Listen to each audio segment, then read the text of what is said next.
As we enter yet another year hallmarked with political and economic uncertainty and the inevitable change that will drive us, one consequence is that we can, at some level, give in to reactivity and short-termism. Because what's the point in making our own plans when everything is so likely to change? But this means we lose a sense of control over our lives, and negative, self-fulfilling cycles tend to result in our relationships, well-being, and focus.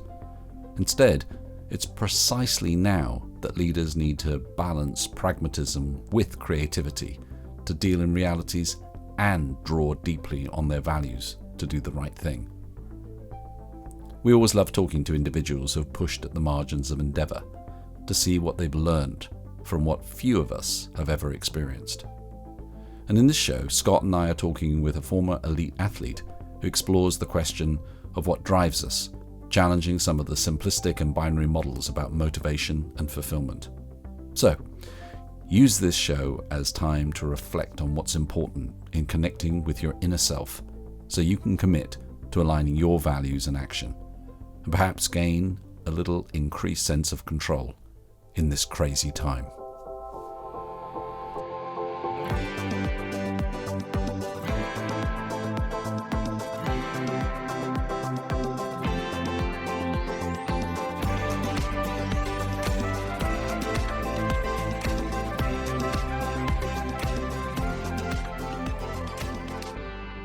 Hi folks, welcome back to The Evolving Leader, the show born from the belief that we need deeper, more accountable, and more human leadership to confront the world's biggest challenges. I'm Scott Allender. And I'm John Gomes. How are you feeling today, John?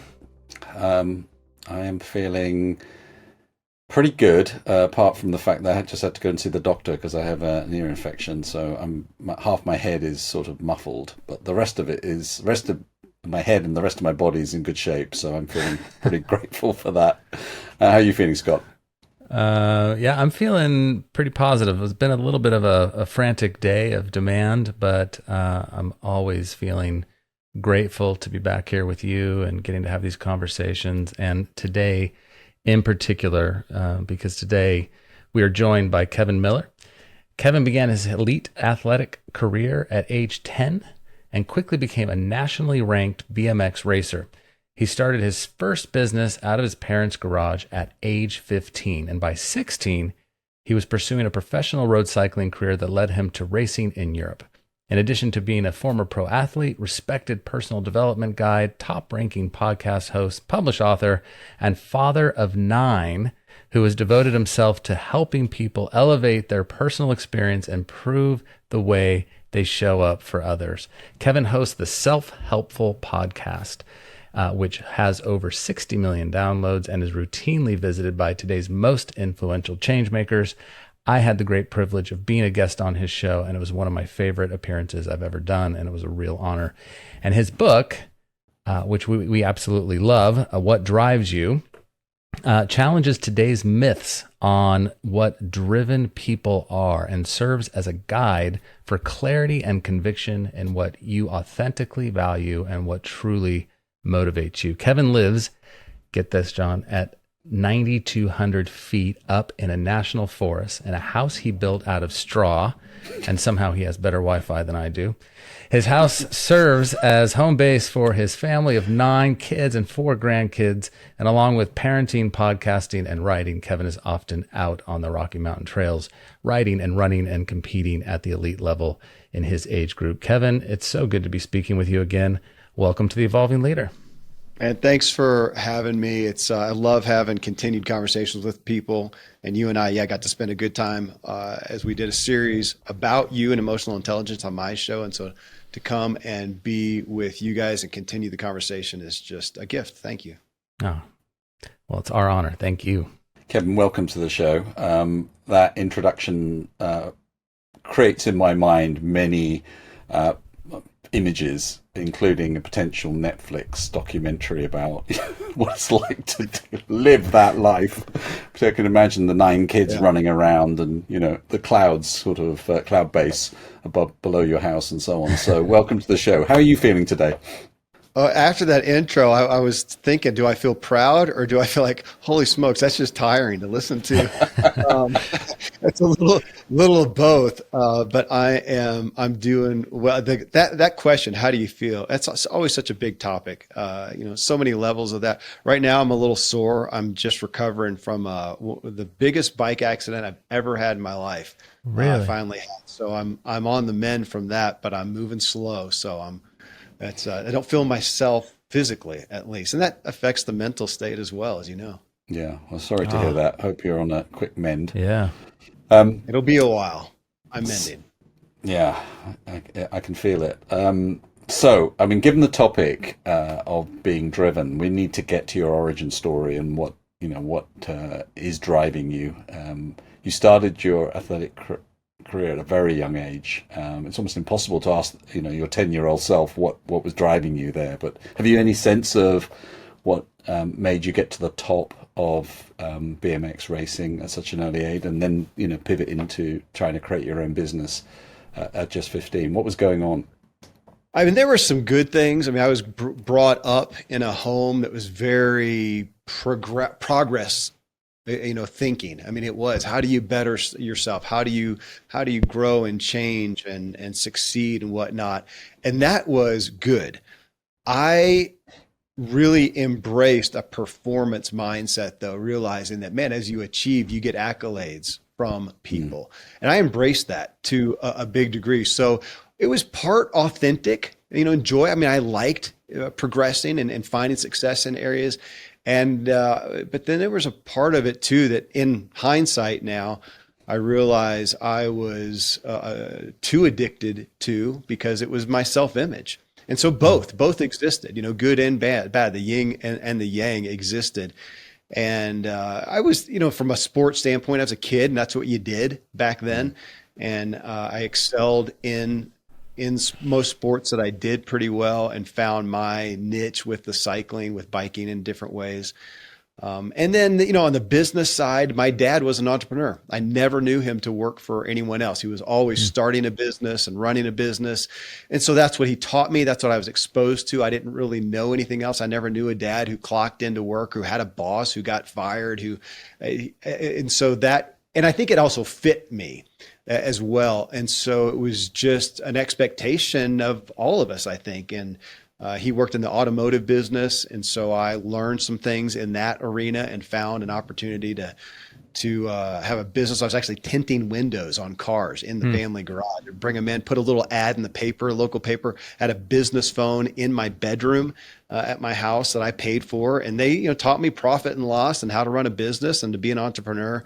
And so grateful for that. So I was handed that stuff on a silver spoon. And meanwhile, I was making $50 an hour when my friends were making, back then minimum wage was like $3.75. It was unreal. So it was a good, so much goodness. I embraced some of it. When we talk about drive, there were also some things driving me that were not so healthy, which is generally the case for both of us. There's good and bad, and that's what we want to root out. Yeah. And were your siblings all doing the same thing, or was it kind of, what was the family life around all of this?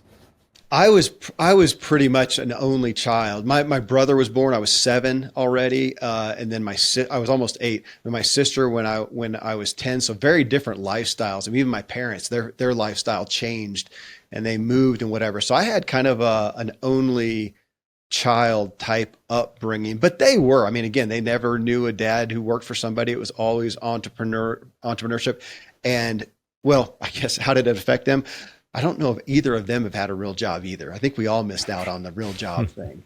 So I don't think did anybody go to, my sister, I think, did some college stuff too, but we all just kind of went into different business endeavors. And today that's where we still are. My sister works with my dad in his business, but kind of has her own things going as well. So yeah, that was, I don't know if I wouldn't say it was an expectation.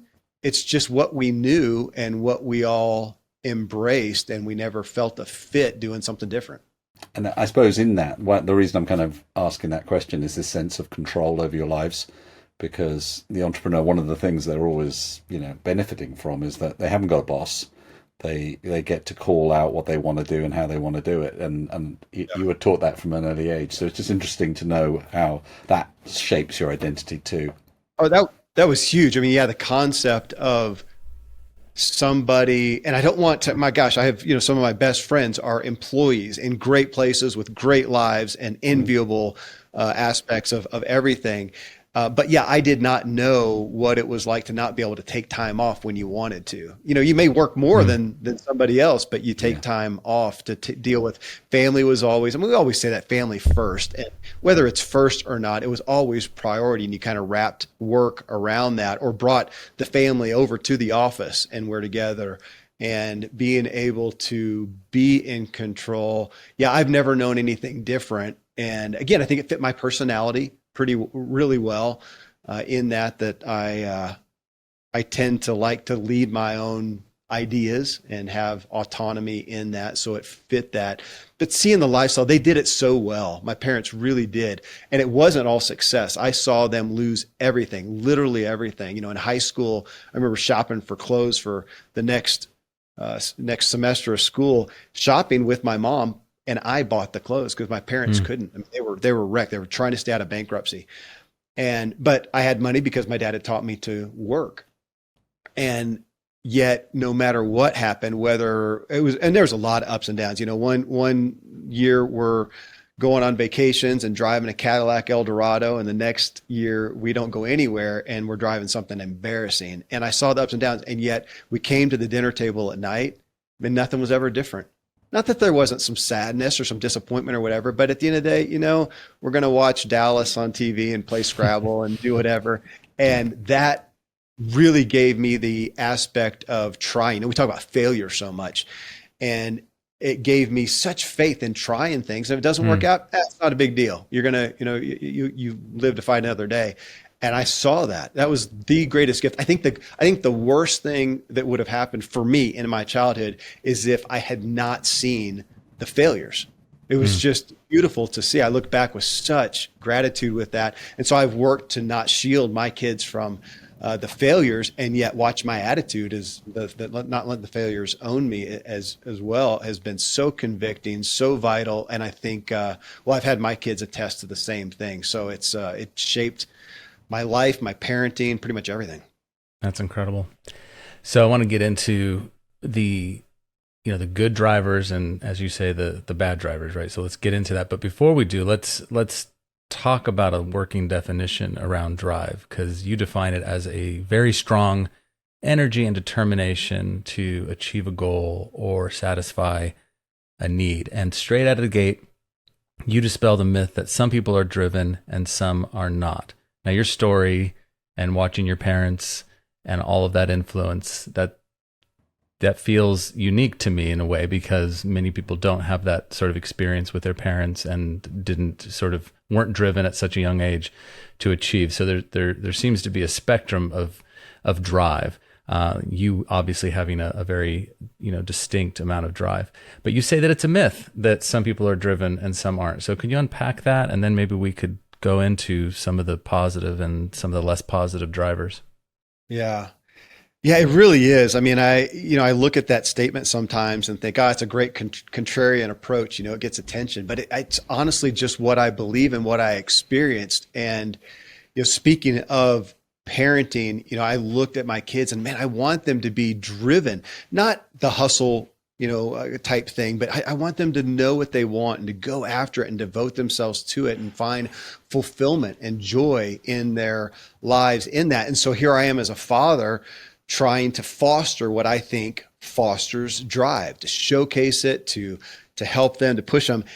And then I kept running across these experiences with people like Ben Hardy, who I lead the book off, chapter 1, Dr. Benjamin Hardy, one of my favorite authors. And it was having him on a show 4 years ago, maybe, or so. And he's just kind of off the cuff talks about, in essence, that he was 19. He spends like 14 hours a day playing video games while his dad became a meth addict. His mom's kind of wayward over here. He's bouncing between homes and he's just escaping. So what was his drive? It was just to escape reality. And he spent it playing World of Warcraft. Kind of looks around. There's no big thing that happens, but kind of looks around and goes, well, this is not really going to lead anywhere good. If I stay here, I'm going to end up like everybody around me and my dad's, meth addict friends and dead probably should do something different. And so he grasped onto just one arena that looked like it had some promise to it. And he went that direction. And then his success rate or his success, graph just is like a hockey stick. I mean, he just had incredible success. Like, you think of it like the overnight success. Well, it just really rattled my perspective on drive, because I'm thinking, no, you got to build it, you got to create it, you got to whatever. And here's this dude who has nothing. It's everything I would fear for my kids, that they're 19 years old. They have no experience. They have no work ethic. They have no goals. They have no interests. And they're just wasting their lives away. That I think, man, they're just headed for the gutter. There's no hope. And what happens? The dude looks around and in a very short time surpasses everyone. Well, he obviously had drive there. He didn't go to self-help school and listen to my show for a decade to figure this stuff out. He didn't go to conferences. He didn't have a coach. He went that direction, though. He just found a reason. And then the drive that's within all of us, he just let go. And again, that sounds like something like, oh, that sells well, but that doesn't really relate. But we see it all the time. We see somebody, to make the exaggeration, we see somebody that's the couch potato or whatever, and then something happens. It's a slow dawning of this is not going anywhere great like Ben had, or they may get something like have a heart attack. And the doctor says, dude, if you don't change your life, you're going to die. Or somebody in their family gets acutely ill. We see these things, these little catalysts or something, and somebody's perspective changes, and all of a sudden they find a reason, they find a little trigger, and then they become Mr. or Mrs. Driven. And that was me looking back and go, gosh, they didn't go and read 200 self-help books to go from zero to hero. It's just something dawned and triggered it. And so if we're over here and our drive is dormant or neutral, it's there. It's not that and that's what frustrated me with all these people listening, especially to people like I have in the show, and thinking, oh, they got lucky. It's like they were born with red hair. They were born with drive. I didn't get so much. Or you even see siblings. And Bobby, he just doesn't have much drive. Jenny, man, she just got all the drive in the family. It must be genetic, bummer for him. And we just don't see that play out in real life. I just see either people find a reason, they get some clarity on what they want and why, or they don't. It's not that they have more or less drive or ability within them. And I saw this as it defied my own perspectives of drive. And that's what got me studying it. And it's a great thing to find out, but yeah, it's not common knowledge. We tend to look at drive as this thing that you either get some or you don't, or you're kind of on the spectrum. But the people that succeed, the people that we see, they won the drive lottery and they got a lot. No, and they didn't. And that's what I saw over and over as I was having people on my show here, these books behind me, and saying, no, they didn't have anything more than anyone else. They just found a reason. So yeah, that was the first myth that was really it was just irrefutable to me as we started looking into it. I always think that's interesting when you look at late developers, and often in their early career, they describe themselves as lazy. Einstein is a good example, and I like to think of that being true for myself and Scott as well. There's hope here now. We just have to get that catalyst going. It's coming for you, John. Yeah, true. I mean, and on that, I've seen people who started off driven and lost it to some degree, lost their way. We see that as well. But it's, and even there, that's a great example. Somebody who was super driven and then they lost it. Well, really? Well, obviously they had drive. So now did they lose it? Well, they didn't lose it, but they did lose their way mentally, and they lost the concept of what do they want and why. And they usually lost it because they went about it so poorly and burnt themselves out. And we see that a lot. And just getting a little bit more granular around that topic, what advice would you give for somebody who's trying to find that catalyst if they're stuck in a rut, or they are feeling a lack of motivation in their life? How do you help people with that, that journey? Yeah, it's a great question, and I can say it somewhat easily. But I'm not going to say it's easy to do. But with those folks, again, they're often waiting for something to happen. I mean, we do that culturally. We even make movies about that. We love to see the person just bumbling along and they fall in a chemical vat or get bitten by a spider, right? And then they have superpowers that they didn't have before. And yet that's not real life. Nothing is generally, again, if I look at at the near 250 amazing people who I've had on my show, not a lot of them have some great story. Again, like Ben Hardy, they don't have some story of, I was going along and then boom, this happened. It's all, none of it makes a great story in and of itself, of where they finally just kind of looked at things, kind of did an audit and said, you know what, this is what I want.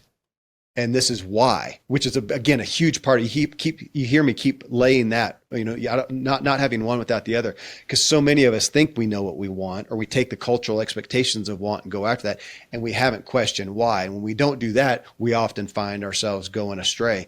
But when we really look at what we want and why, and give ourselves permission to back off the expectations that we grew up with, or expectations of culture, and get clear on it, you don't need so much, motivation and inspiration. You just got clarity. Matter of fact, it's interesting, as maybe you guys will appreciate this. Even since I've written the book, if I could go back and rewrite the book, I'd put much more focus on that term of clarity.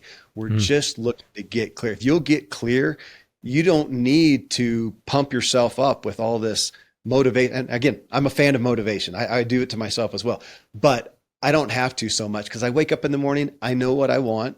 I know why. It's pretty clear. I may have a day where I need to listen to some good music, have some coffee, and kind of get myself amped up a little bit. But I know what I want, and I see that with people so much. So my answer to that is, stop waiting for something. Get clear on who you are, what you want, and why, and really talk about granular. Get granular on why, because your first answer to why won't be it. You're gonna have to get like 5 levels down. I keep joking that that's my next book, like the 5 levels of why, because we never answer the first why correctly.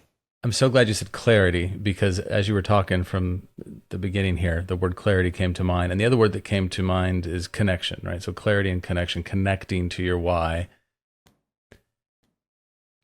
But without that sort of spider bite, or falling in the vat, and those moments, what are some ways that people can do that and really authentically know this is what I want and why, versus what you alluded to earlier, which is what might be expected of me? And I think I might have talked about this on your show when we talked, maybe it wasn't, but I use this illustration a lot when I think about Andre Agassi, the tennis player. And he was incredibly driven and incredibly successful. And only at the end of his tennis career did he say, I hated tennis, hated every minute I played tennis, right? And he said, my dad didn't know where his love for tennis ended and his love for me began.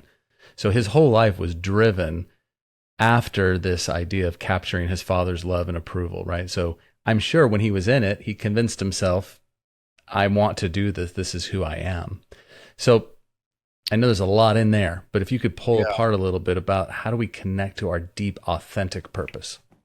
Yeah, I mean, that's a great example on Andre. I'll come back to that. Earlier I was going to say, I did have the great privilege in my growing up of being exposed to drive.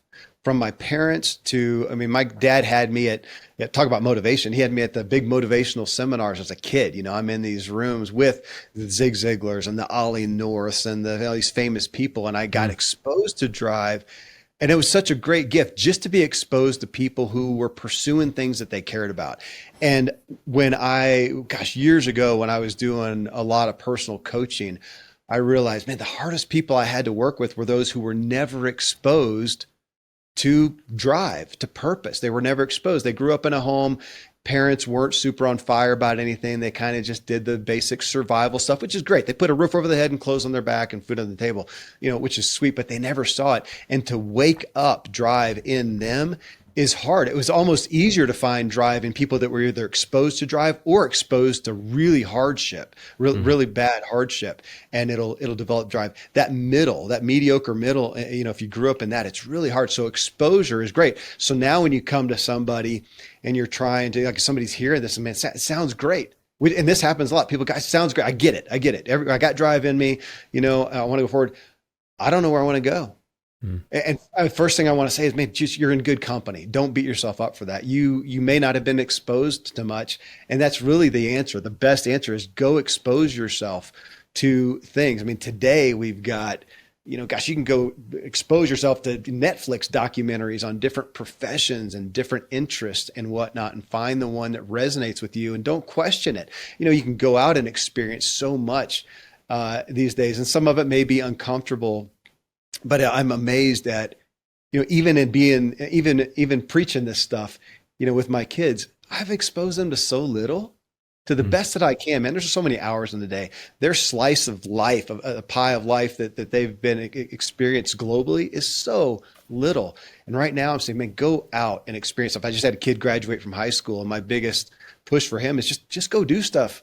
Go try stuff, go experience stuff, go be with different people, go be with different. And now I say that, and that sounds overwhelming too. We've done the work with him, like with the Enneagram and, looking at emotional intelligence, thanks to people like Scott Allender, and helping him to understand his propensities, his predispositions.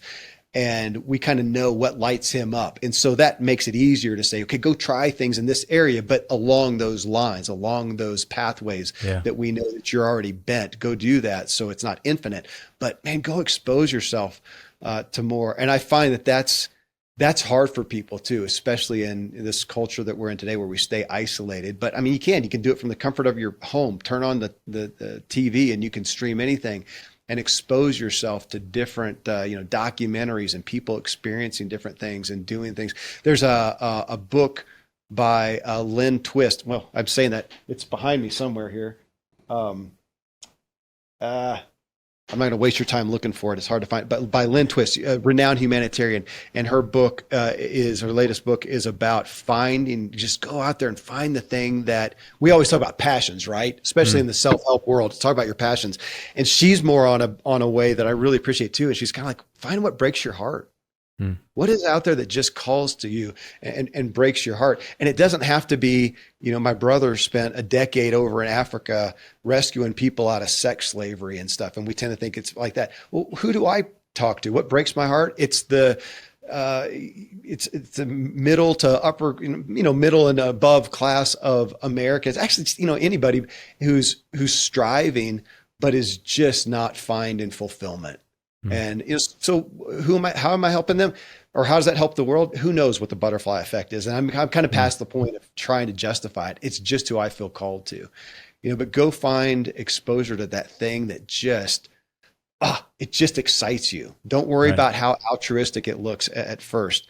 And it takes some work. People need to do that because a lot of times, they sit there and they go, it sounds great, but I have no idea. You're right. You don't have any idea. You're going to have to go out and expose yourself to some ideas.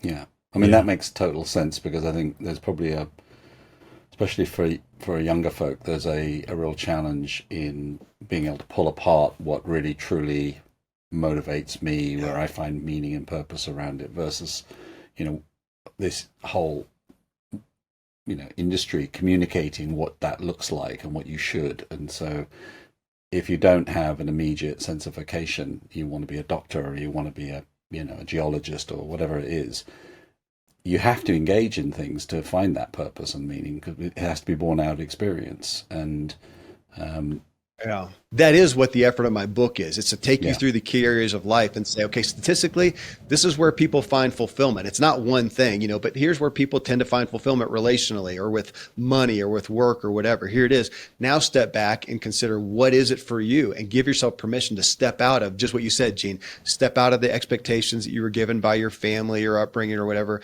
Step out of the expectations that are cultural, and let yourself look at, okay, so granted that, statistically we know that we're going to find fulfillment in these areas, but they're in different ways. What fits me? So I hope that was the intent of the book, is to help you audit some of these things. But at the end of the day, back to what I said, you're going to have to go out and experience and expose yourself to some things. Brilliant. So the next myth you dispel is this, how being driven equates to happiness. Can we pull that apart? That's a big topic. Yeah, it is. And, my gosh, don't get me wrong. I mean, I love being driven. I love it. I'm so grateful. I think I'm grateful more so every day as I realize, especially in this culture we're in with ever increasing depression and apathy and numbness, that I'm so grateful. I feel incredibly privileged to wake up every morning with something I'm interested in, something I'm curious about, something I'm excited to progress in. I think it was Tony Robbins who years ago said, man, the happiest people he finds are just those who are making positive progress towards anything. Doesn't matter what it is, just that, I'm so grateful for that. Now, in and of itself, though, we all know those stories of people who had great success in an area. That's what we applaud culturally. You have great success in some area, you're a success. And we know the stories, but we just don't conceptualize it. We know the stories so often that are those people fulfilled? Do they have joy? We know people who, reached great success and committed suicide. I mean, so we know that that's not the case in and of itself. Just the drive alone is going to provide happiness. And I think most people, I'm sure you guys to some degree, have gone after something and gotten to it and realized, well, that was disappointing. That was anticlimactic. That was, was that worth it? And that's the old adage, you climb the ladder of success only to find that it's leaning against the wrong building. Well, that was written a long time ago, and it's still so true. And so being driven, gosh, we look at that with celebrities and, famous athletes today, and we applaud the success, even though we may look at their life and it's absolute carnage. And if you really dissect it, you say, gosh, would you like to be them along with all that? And most of us go, oh, actually, no. We all love the success, the thing that they're on the front cover of whatever for, but we don't look at the carnage. I find myself calling that like small s success, as opposed to the big S, which is fulfill. At the end of the day, does that person have fulfillment? Do they have peace? It's not all happy and fun to me, happy, fun, and play. I don't believe in that necessarily as the end result, but an abiding fulfillment and peace and having purpose and, being able to look back on life with joy. And I mean, I think about that so often that if the day ends today, do I feel good about what I've done? I want that. So drive alone though. Yeah, we can drive. And that's part of my story. It's part of in the book. There's been a lot of times I'm just driving with my hair on fire. I cite the quote by Yogi Berra in the book, where he's driving. The story goes to the Baseball Hall of Fame and they pass the same landmark a few times. And finally his wife says, Yogi, you realize we're lost? And he says, yeah, but we're making great time. And, it's funny, but I've done that. And it's usually not that funny when you do it. You find you're just driving fast. And man, I've hurt relationships. I've sabotaged businesses by not knowing what was really driving me, which is a big part of that. You can be driving fast a lot of times and you really don't even know why. You don't know what's motivating you. Like your story of Andre Agassi. He's driving and we all want to applaud that, but was he having fun? And if not, think, man, that's, hopefully he found it out in time enough to change his life and he's doing something more fulfilling today. Well, so what I hear you saying in all of this is the need to cultivate deep awareness, because who am I and what do I want? If it's all in the lane of what do I want to accomplish and achieve in terms of my riches and my fame or my, being liked and all these things, that's very one-dimensional. And eventually you get there and likely it will feel disappointing, right? Versus what you're saying earlier, which is, what do I care about? What breaks my heart? My kids and I were having this conversation just last weekend. They're only 11 and 12, but they're getting asked more and more about this, what do you want to be when you grow up kind of thing, which really causes them a lot of stress because they're like 11 and 12 and they're saying, I don't know. I don't even know what all the things are. Right. And so our conversation largely circled around, as you grow up, look around you and what problems do you see in the world that you want to help solve? Like focus on that. Forget about the profession and the job and all of that, right? Just what problems do you care about? Which is aligned to what you're saying around what breaks your heart. Is there like and I don't want to oversimplify this, but for people listening right now, is there sort of a self-inventory approach that you recommend so people can really find out and reflect on, am I really connected to that thing that breaks my heart or a problem I want to solve? How do I know my ladder's against the right building? Yeah, I appreciate the question because you asked that, about self-awareness, which we talk about. And I would say that's the holy grail. I mean, that you wrote the book, Emotional Intelligence. I am trying to become, that is my primary personal goal right now, is to increase my awareness of my emotions and to be emotionally intelligent. I have not been that, but that's a lot of the question, emotional awareness. And I hear people, at this point, they say, gosh, I get it, but awareness of what? Which is kind of what you're saying. What are they being aware of? And in this case, looking at drive, It's my focus is of what you value, not what your parents, what your culture, what the the media, whatever, not what they value, but what do you value? And that's the big audit I'm trying to bring people to in the book, is to read through it and go, okay, here's this story about this person, this person. I get it. Okay, we find value in relationships, but what do I value? Do I want to get married? Do I want to have kids? Do I want one really close friend? Do I want 10 really close friends? Do I need 100 people? What is it that fits me? What is it that lights me up? What do I value and then want to, invest in? And that aspect, I mean, that's if I look at what's the ultimate agenda of the book, I wrote this with my kids in mind, my older kids especially. And it was that they would know what they value and be free to value that independent of me. This is not my values, which is, that's hard to say as a parent. Of course, I've got values morally and ethically and whatnot that I want to pass on and give them exposure to, and I hope they continue. But what do they value as far as, what do they want their career to look like? What do they want their relationships to look like? Their own health and wellness pursuit, their spirituality. What is it that they value? And again, it's not just an open book of me. I'm not sitting there as a parent or as a purveyor of this state saying it doesn't matter. Just find what you value. Anything's okay. Well, obviously it's not. If you value eating M&Ms all day and that's it, you're going to die young. John, I hope you. That's for you. I said all day. Half the day is totally fine, but not all day. Throw a veggie in there, some good protein, whatever. So, I mean, there's obviously some values. And I do that in the book. I say, culturally, this is where we find the most fulfillment, the most health, the most life is in these values. But you find the one that works for you along that path of health and life, for you and for others. Obviously, if you have a value that's hurting others, none of us are going to say that that's okay in essence. But yeah, that's really what I'm looking at, is awareness of what you value. And most people don't do that. We don't have a culture that does that. Back again to my own, even in the areas that I was not cognizant of, I was not real personally self-aware. I did have the gift of being exposed to good values and embracing those, even subconsciously, and those kept me from going too astray with that. And again, I hope I've done that. I have some testimony that I have with my kids, with my older kids, as I see them, different personalities, different walks of life, different values and pursuits, and yet those core values of health and life and goodness and whatever have stayed true. And man, I'm grateful for that.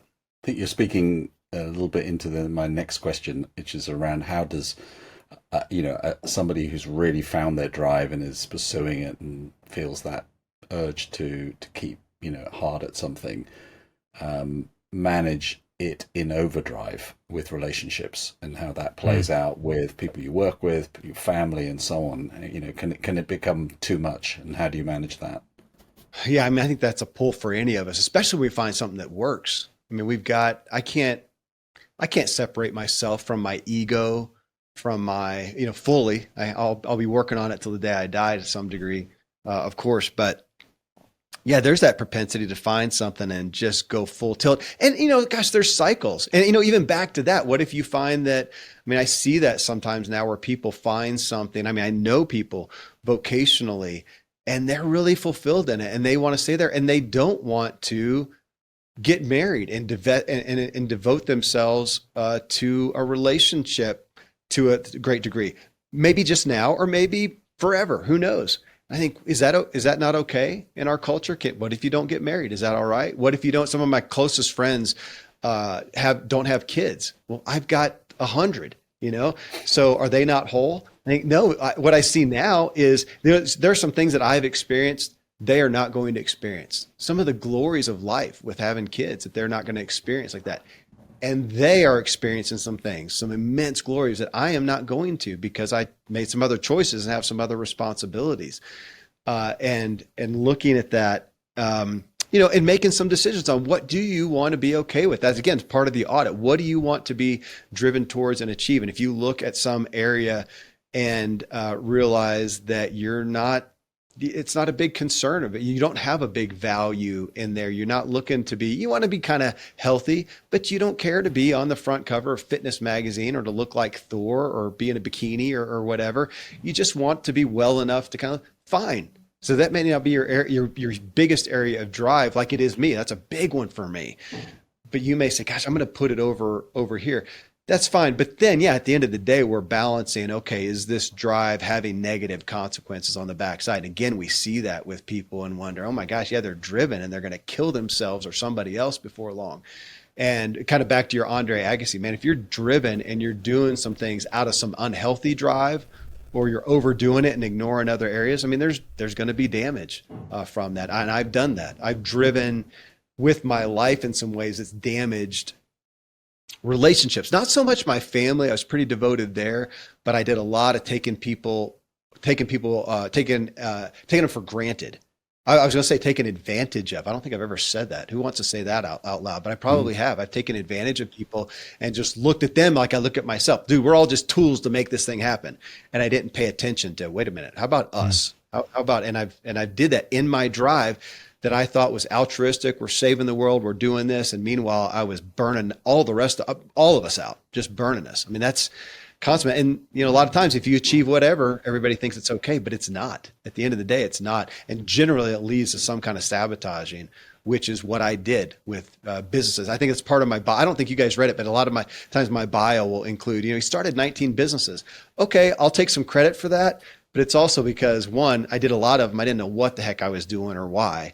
And two, I just ran so hard that I burned us all out and I just walked away from them or I sabotaged them. So it's not all a great story. I see that somewhat I can pick on serial entrepreneurs. I think a lot of serial entrepreneurs, man, there's people who didn't know what the heck they wanted to do. And so they're going from this to this to this and this. I don't know if it's always some great thing. Every once in a while you find some business artist and they do it well. But I think a lot of serial entrepreneurs are like me and they just haven't found out what they want to be when they grow up.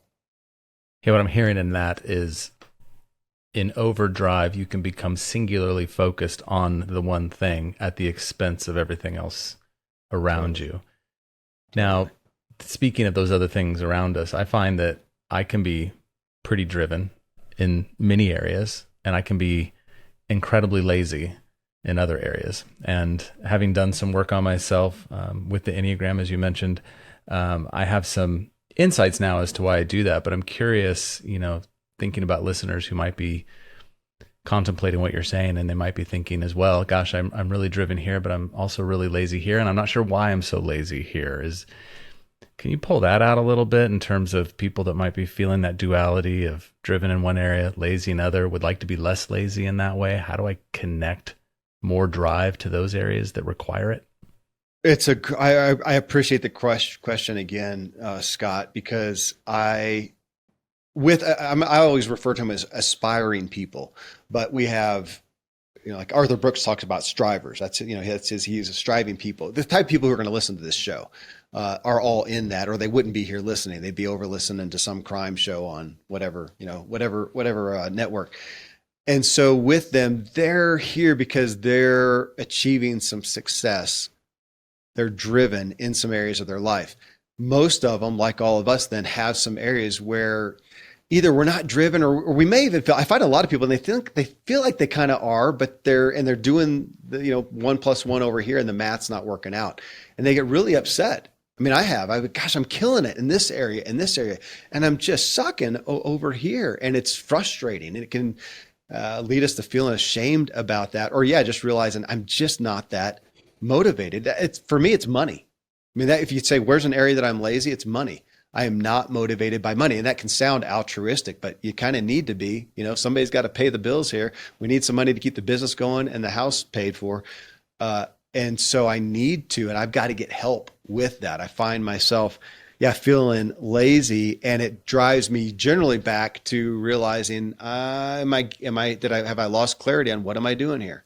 We do need money. Kevin, let's get clear on what do we use money for? Well, to feed the family, feed the business. We can help a lot more people with money. It's kind of a measurement of, hey, you're providing value out there, in the culture. I got to get my head back on straight. So I need to be seeking clarity in those areas where I'm not doing so well so consistently. I do not need to spend any time seeking clarity on my health and wellness. I love my fitness efforts. I'm good there. I don't really need to with my work because I'm interested in what I do every single day.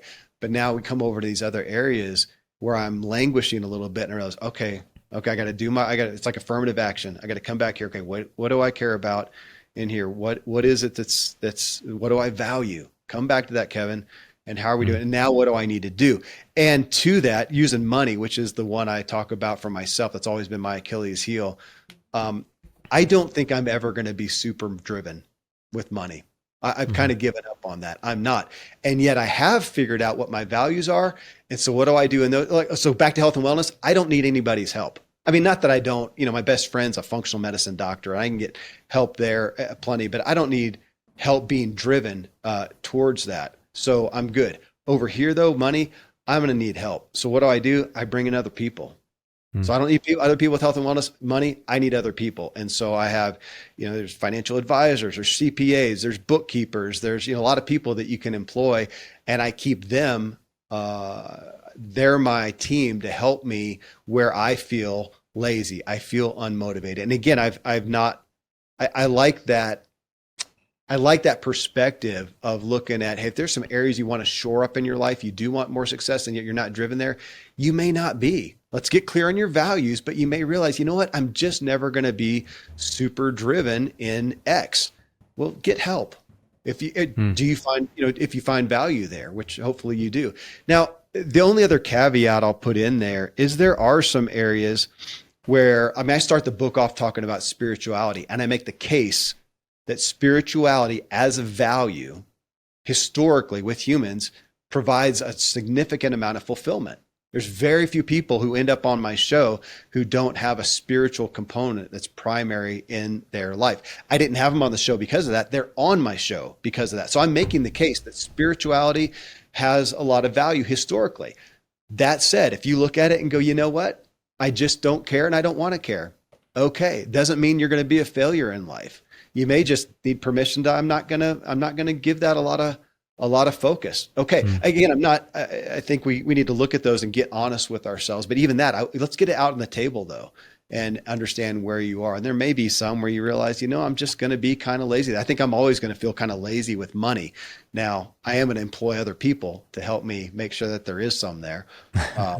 But some of this, I like that even too, just getting honest with your drive, because otherwise you find people who are constantly feeling guilty and trying to churn away at something and you realize they just don't care. Okay. Well, either be good with not caring and that's going to have an effect and make peace with that, kind of figure that out, do the math, or get some help with it. So Kevin, this conversation is fantastic, and I wish we had more time. I know you've got to head off to do something else, but your work here is trying to get people to move out of what you call living a life of the mediocre middle, and harnessing drive much more intentionally, becoming aware of how to find it, align it with your goals, and to maintain it. What's next for you in terms of the research that you're doing and the message you want to carry to the world? What are you really focusing on next? This aspect of driving, you're talking about being mediocre, which I do talk about that. And, I want to pull out that when we talk about that, because if you think about not being mediocre, you think, oh, I need to be better than the mediocre, better than other people. And to take that out of it, what is success for you is success for you. That's a big part of the whole book. What you want to drive towards is for you and you alone. You don't need to justify it. It doesn't mean being better than other people, but it's being the you that you want to be, being the fullness of you. We hear that term a lot, but I want that. And I want that for other people. This is selfish. I'm so grateful to be driven, and I love to be around other driven people. I loved Scott. We spent, near 3 hours talking when I had you on the show, and it just lifted me. It inspired me. Nobody's inspired by somebody who's just dying on the couch. I want to be around driven people, but I want them to see it well too. That, again, drive, you can talk to some people about it and you can almost see the weariness in their eyes. They feel like, man, I've been driving so hard for so long. Can I just rest? And again, let's look at the values. What do you value? And even, again, I'm 52 years old. Arthur Brooks, great book, his latest one, Strength to Strength. I'm in a different time of life. I don't want to be less driven, but my drive is changing, and I'm looking at that. And my drive may be, and I want people to see this, that if your drive is good and authentic, it's going to provide peace, not anxiety. It's going to provide fulfillment, not stressed out. This isn't about doing more. We just had Ben Hardy, back to him again, on the show about his book, 10X is easier than 2X. And he's saying, man, doing some of these things with your head on right, looking at big things, is actually easier. Yeah. You know, this isn't, so we're not talking about being driven and just driving yourself into the ground. My drive is changing from my next mountain bike ride when I go out, instead of trying to get another PR, which I love to do, especially at 52, but really I can get another PR, you know, and beat one I did when I was 45 or whatever. That's awesome. I want to do that. And I want to have the drive to sometimes stop in the middle of the ride by the high mountain lake, sit my butt down and just be present and be aware, get in touch with my emotions with Scott Allender's help and to just, and have joy and go, oh my gosh. And that's a different drive that may produce more fulfillment than the PR. Honestly, at this point in life, it does. So, you know, I want some of both, but it brings me back to, again, what is my values? And it may be a day-to-day, what do I need? What do I value? What do I need today? And today, man, go out and kill it. And today, go out and it's kind of that, don't just sit there, do something. And some of my days are, don't just do something, Kevin, sit there, still drive. It's the same drive. It's just a different value that I'm looking at. So I want to help people continue to get clear on what is going to be the fulfilling drive for them. And that if they are driving well, it is not, it's not with their hair on fire. It's not drive until you're burnt out in the end. We're seeing that so often with people who are burning out. I want to keep people from burnout and to drive with joy, even as they drive fast. I got to admit, man, I still like speed, but I want to do it. I want to do it with peace, a little less vibration, and a lot more alignment. I love the presence you're bringing to this conversation. I've got one final question before I hand over to Scott, which is, what's it like to have 9 kids? What's it like to have 9 kids? It's if you did a pros and cons list, I mean, some of it's amazing to see their interactions with each other. I've had some of the kids. I had one recently say, you know, Daddy, my siblings, this big family is the greatest gift. It's just second to none. I'm so grateful for it, and I'm not doing it. Just so you know, I'm not. They see the work that it takes. You know, it totally fair. And there are so many payoffs, you know, so many good things. And it's also nuts. I mean, it is. It's honestly, it's the true answer. That's an area where we were just driving. We were driving fast. We're having kids. 7 of them are biological. And then we adopted 2 more. And there's stories behind that. And my gosh, of course, do I regret any of them? No. If I had to do it over again, would I have 9 kids? Probably not. It's a lot of work. Yeah. I didn't really look at, gosh, what do we want to do? What would 9 kids look like? We never asked that question. We were just driving, man. We finally had the 7th biological kid, and I'm like, holy smacks, dude, I am done. 2 days after he was born, I got snipped. So this doesn't happen again, you know. Of course, we still ended up adopting some. So it's incredible. And it's a lot of work. It's one of those where, you know, I'd sit back and go, gosh, do you want kids? How many? Having kids, you know, you start off with a relationship. Once you have kids, it's like start saying, we're going to go into business together. We're going to raise another human together and make decisions together on this. Do you want to do that? Because I know some people who are just married, they don't have kids, and they don't want kids. They want to focus on their relationship and their careers and whatnot and helping other people. And that's awesome. And don't let kids get in there and get in the way for that. Some of you may want kids. You want 1? Fine. If you want 9, dude, you are starting. That's a particular type of business. You better know what's in store for you. Talk to some people who have had those kids and see what kind of lifestyle they have or what they would have done differently. You know, being an entrepreneur and loving to start things, it's difficult to do that when you got all these kids. I mean, it really is. There's been a lot of times I thought, man, I could do this a lot more in depth and broadly if I didn't have 500 kids. But yeah, so good and awesome and challenging. How's that? Yeah. Sounds like a party every day. It's not boring, that's for sure. Exactly. Yeah. Well, Kevin, there's like 10 more questions I want to ask, but we're out of time. So we'll have to catch up another time, talk to you again.